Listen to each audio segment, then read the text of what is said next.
कैलाश का द्वार संसार के सबसे पवित्र और रहस्यमय स्थानों में से एक माना जाता है। इसे पवित्र इसलिए नहीं कहा जाता कि यहाँ देवता रहते हैं, बल्कि इसलिए कि यहाँ सत्य, आत्मज्ञान और मोक्ष का द्वार खुलता है।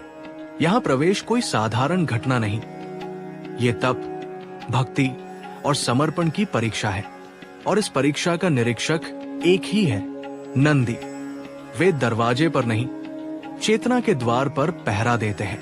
किसी देवता, योगी या आत्मा के लिए ये मायने नहीं रखता कि उसका वैभव कितना है, उसका ज्ञान कितना है, उसका बल कितना है। शिवलोक तक पहुंचने का एक ही मार्ग है, भक्ति और सत्य। और नंदी उस सत्य के बीच खड़े होकर पूछते हैं, कौन है जो शिव के सानिध्य में जाना चाहता है?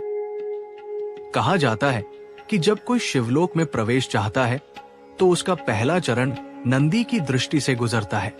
नंदी की नजर केवल बाहरी नहीं, भीतर तक पढ़ने वाली है।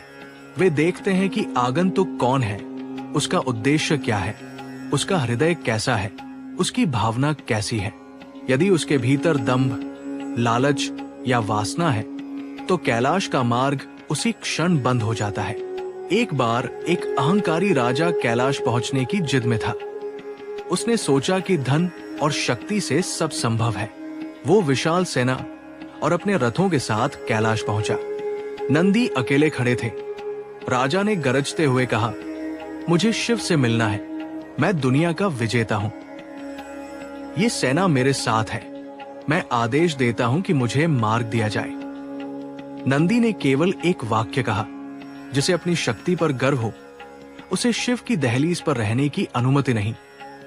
राजा ने क्रोध में आदेश दिया, इसे हटाओ। लेकिन एक पल में पूरी सेना भागने लगी। उनके सामने नंदी का रूप क्रोध और करुणा दोनों का मिश्रण था। वो राजा नंदी के सामने घुटनों पर गिर पड़ा। नंदी ने शांत स्वर में कहा, मार्ग तभी खुलेगा जब तुम्हारा मन नम्र होगा। यह घटना केवल राजा के लिए नहीं, बल्कि समस्त जगत के लिए संदेश बन गई। कई बार देवताओं ने कहा, हम शिव से मिलने आए हैं, लेकिन नंदी ने कहा, पहले अपने मन को देखो।